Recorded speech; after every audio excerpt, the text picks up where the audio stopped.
Hello, my fellow Ripplers. This is Chris Miles, your cash flow expert and anti-financial advisor. Welcome to our show that's for you, those of you that work so hard for your money, and you want your money to start working harder for you right now. You want that cash flow and prosperity today, not 50 billion years from now, but right now, so you can live that life that you love, doing what you love. Most importantly, guys, it's not just about living a life of being rich. It's about living a rich life, because as you are blessed financially, you have greater capacity and means to bless the lives of others. And that's the kind of ripple effect I'm trying to create through you as well. So I appreciate you guys binging, tuning in, sharing this with other people so you can create another ripple effect and really create a massive ripple effect for all of us to prosper together, because as everybody else prospers, so do you. As a reminder, go to our YouTube channel. If you haven't done so already, subscribe today to the Money Ripples with Chris Miles page.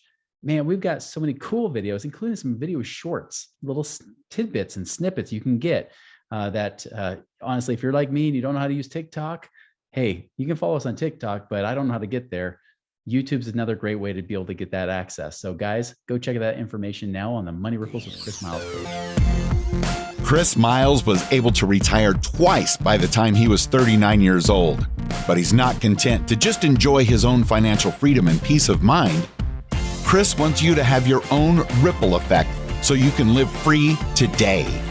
He's not the financial advisor you expected. He's the anti-financial advisor you deserve. He's jumping behind the mic right now, ready to make waves. Here's Chris Miles. All right, guys. So I want to talk about debt today. Many times we keep talking about passive income. We talk about a lot of different strategies, but I want to get down to a level where really this could be applicable to so many of you, because the one question that comes up with clients all the time is, all right, should we be paying off our debts? Do we take on more debt? What do we do? And how do we know when debt's good and when it shouldn't be? Now, I'm going to talk about a strategy, specifically how to pay down debts faster. Before I jump into that, though, I want to talk about debt in general. Is debt bad? Is it okay to use? The truth is, it depends on who you are. If you're someone who's going to blow money, or you're going to gamble it away by doing speculative type of investments, using debt is not for you. Your best strategy is to pay off debt, period. Same thing. If you have a spending problem, paying off debt is your best friend. Now, granted, if you have a hard enough time with money, it doesn't matter what you do. You could be debt free. You'll still probably be in a financial dire straits. But at least if you don't have those loans outstanding, you're fine. Now, here's the other thing too, is that remember, debt is not exactly what people think. Most people think of as debt as anything that you owe money to. If you owe money to anything, that's a debt. Well, the problem with that is mentally, from a scarcity way of thinking, you start feeling like any bill that you have in your life, anything you have to pay money out of pocket. This could even be going to buy groceries. Anything where you feel like you have to pay somebody else money, utilities, whatever it might be, feels like debt.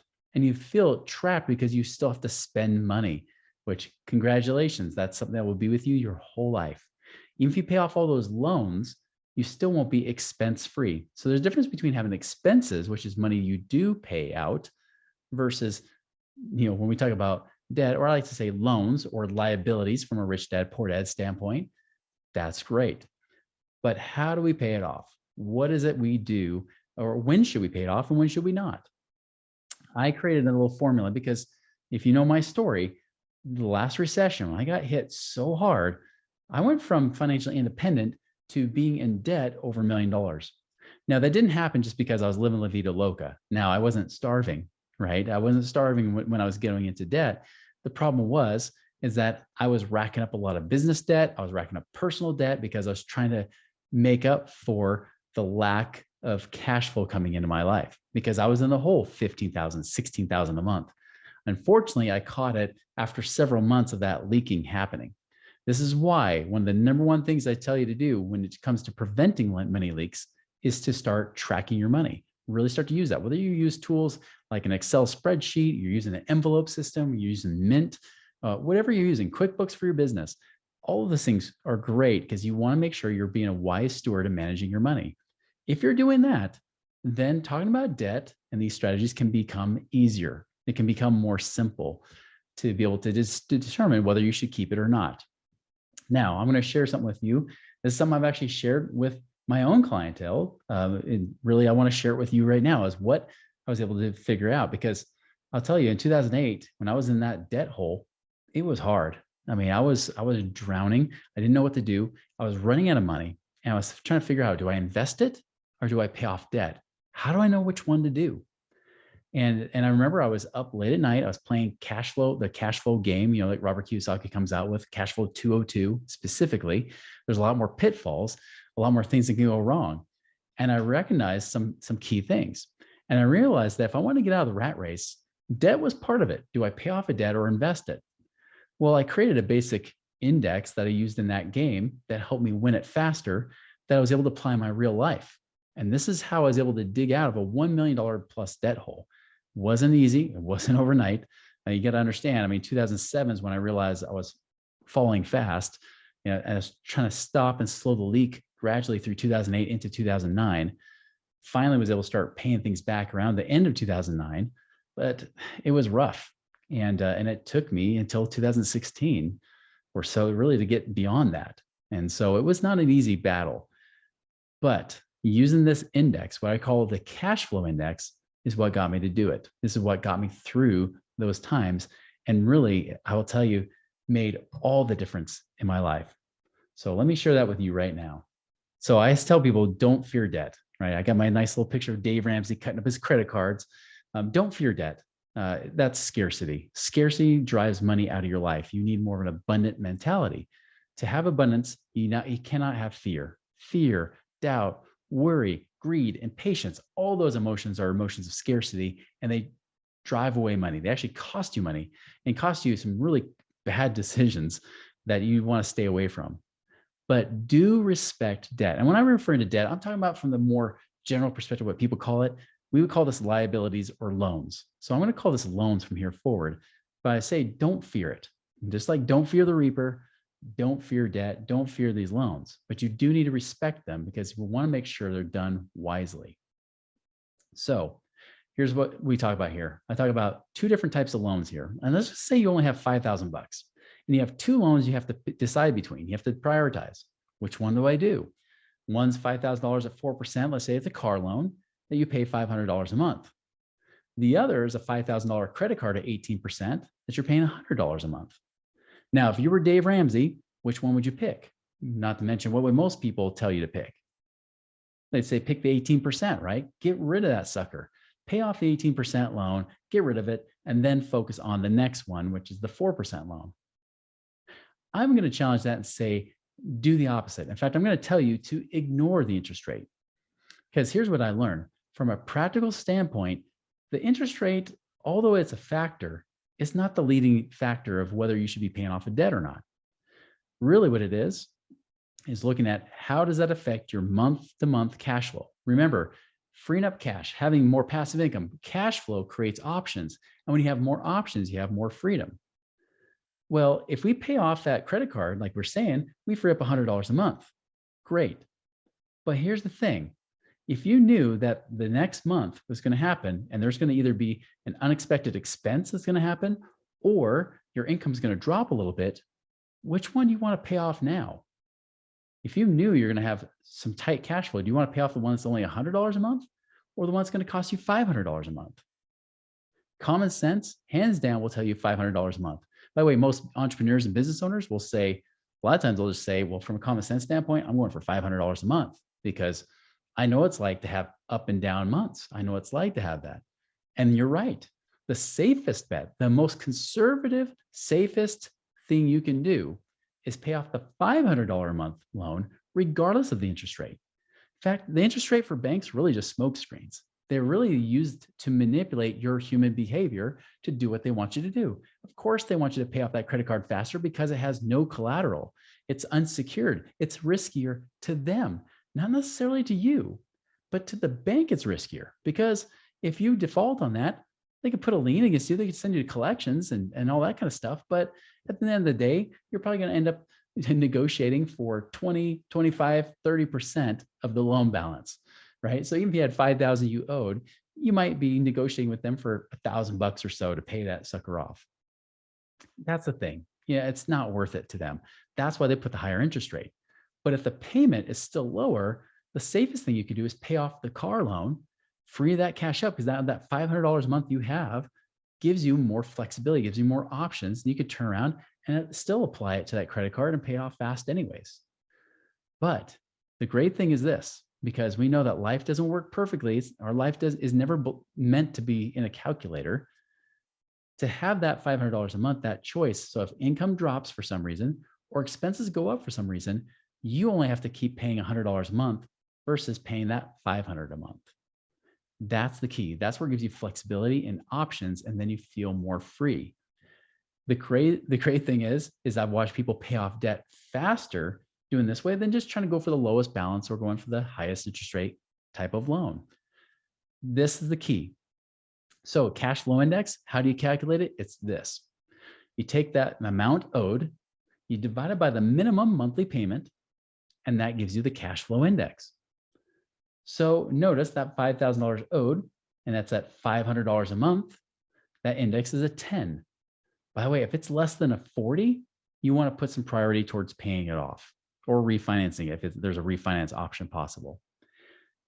Now see this 5,000 on the credit card, 5,000 divided by 100 a month means you get an index of 50.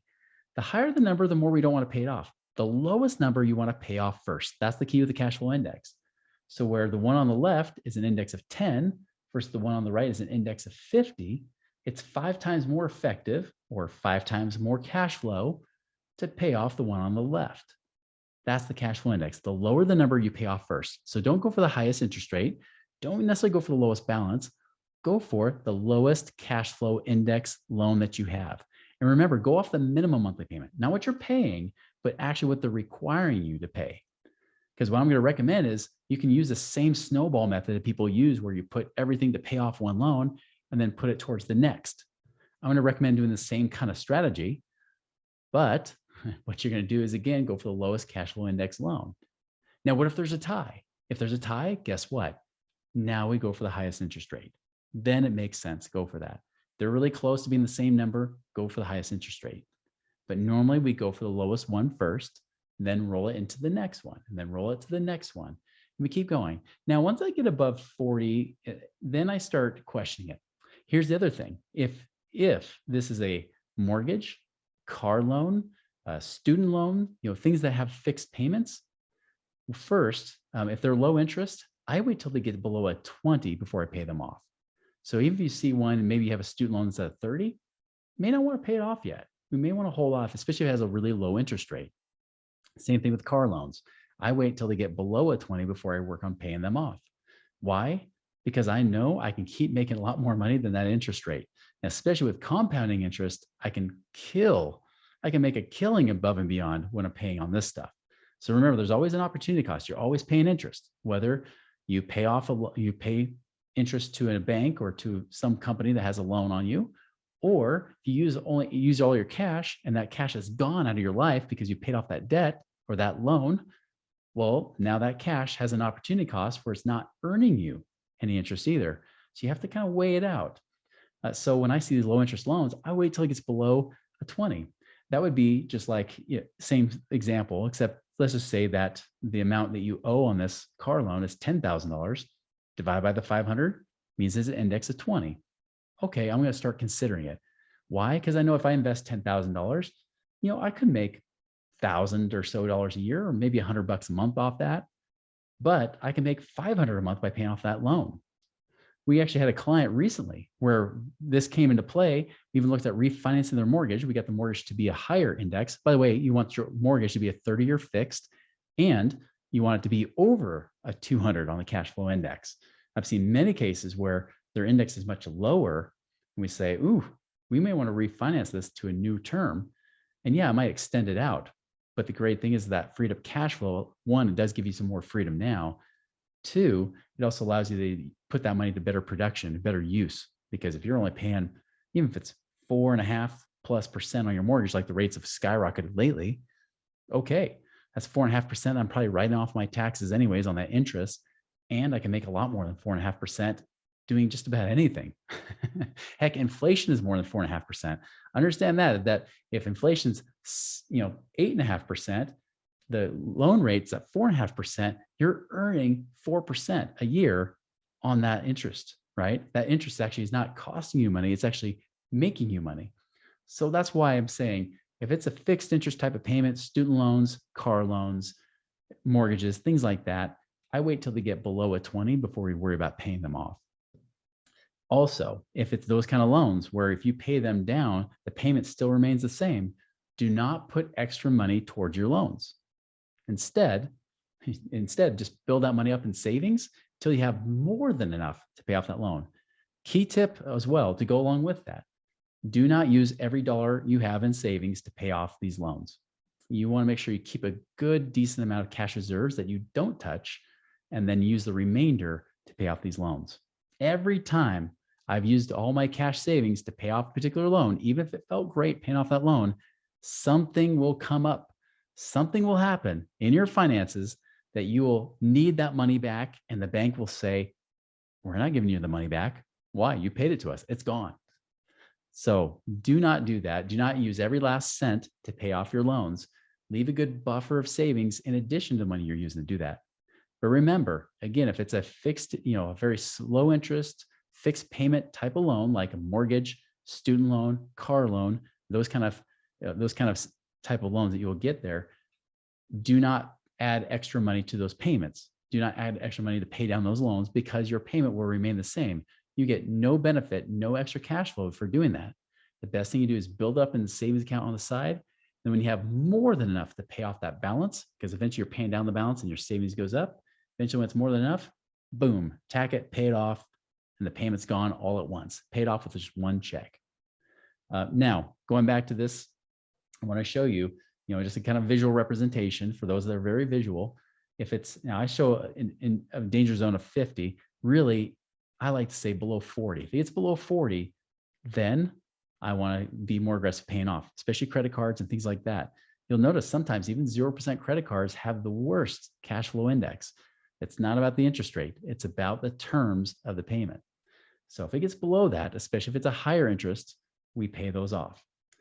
If it's 50 to 100 or 40 to 100, then we look at it. We might consider it. We might pay it off. We might not. Most of the time, we just end up paying minimum monthly payments until they get lower, and then we decide to pay them off. By the way, if you have credit cards that are like up around 100, which I've seen a few cases, awesome. Those are the ones you use. In fact, one cool strategy is you might take those credit cards that have a higher cash flow index, use those to pay off the lower cash flow indexes. And you'll actually find that you'll free up more money per month. You won't use any cash out of pocket, but your monthly payments, required payments, will go down. I had one guy, this was exactly the case. He had about $70,000 plus. He had tons of debt, tons of credit cards and everything else. I did the same method. Looked at the credit cards that had the highest balance, use those to pay down or charge those up with the highest index because those ones had lowest payment going up. Say, for example, a credit card's at index of 100. That means every $100 you charge, they only charge you $1 a month. But if you have an index card that's like a 30, which is pretty low, that means if you charge up $100, you're actually paying $3 a month instead of just the $1 a month on that other credit card. And that might have just confused you right there. The point is, the highest cash flow index card could be used to charge up, then use that cash savings to pay off the lower index card. I even had somebody do this where they paid off a car loan by charging up their credit card, and all the money they would have normally paid out of their checking account, they went and used that to pay off their car loan, freed up like $300 a month. This guy from New York, we moved money around so many times, he freed up about $5,000 a month. And he got mad at me. He said, "Chris, you're just moving money around." I said, "Yeah, you have no savings. You don't have any money to work with. What are we supposed to do? Pull money out of your butt? Come on, like this is what it is. This is the best I've got. This is what you've given me." And so I said, "Hey, this is what it is. You like it or not?" And he finally just calmed down. He's like, "All right, you're right. I didn't give you much to work with, and this is what I've done." I'm like, "Hey, but look at the results." It was a massive difference between his business, his practice, the debt he had there, and the debt he had personally. He was able to free up and increase his peace of mind. I had another guy do this where we freed up $50,000 by refinancing his mortgage and doing a bunch of things by paying off certain loans while not paying off others. And that just took a huge weight off his shoulders. He actually became more productive in his practice. He was a chiropractor, became way more productive in his practice because he had all that extra cash flow coming in. He didn't need those patients. And as a result, more patients said yes because he dropped the pressure. He didn't feel as stressed. He enjoyed his work again, and he made more money. That year, I would say that even though he might have used $100,000 of his IRA money to pay down some of these loans and help him refinance, the thing is that, man, that changed his life. I would guarantee that minimum, with the increased income and tax savings we got him, it was about $80,000 to $90,000 we made him just that year alone, and just increased cash flow. That's worth it. We had another client just this year. They wanted to come to us. They were saying, hey, let's get in some investments. And they're going to be doing investments. But we saw this right here. We said, hey, we can do some little creative refinancing, and we could do some things to pay off certain loans and consolidate some of your debt. And as a result, they freed up $4,000 a month. And with way less cash than they would have used, the cash they would have used anyways, we would have hoped to make maybe, $10,000 a year off of. But instead, they freed up almost $50,000 a year in cash flow. And now they have all this other money they can use, plus this extra cash flow they can go and build and be able to get out of the rat race faster. So that's the key, guys, is that this works. This really does work. So again, if it's less than 40, you focus on paying it off. If it's a little higher, we might refinance it or just keep paying minimums. And then if it's over 100, awesome. Keep making the minimum payments. If it's a mortgage, we want to make sure to get that over a 200 index. So guys, this is how we use it to pay off debt. And this has worked for me. This has worked for hundreds of others of our clients that have been using this very strategy here. So remember the cash flow index. Remember, it took me going over $1 million in debt to create this formula just for you guys. So I hope this is useful. And I hope even more than just being useful is that if it applies, you actually use it for your advantage. Guys, go and make it a wonderful and prosperous week, and hopefully prosperous life as a result of using these strategies. You have a great day.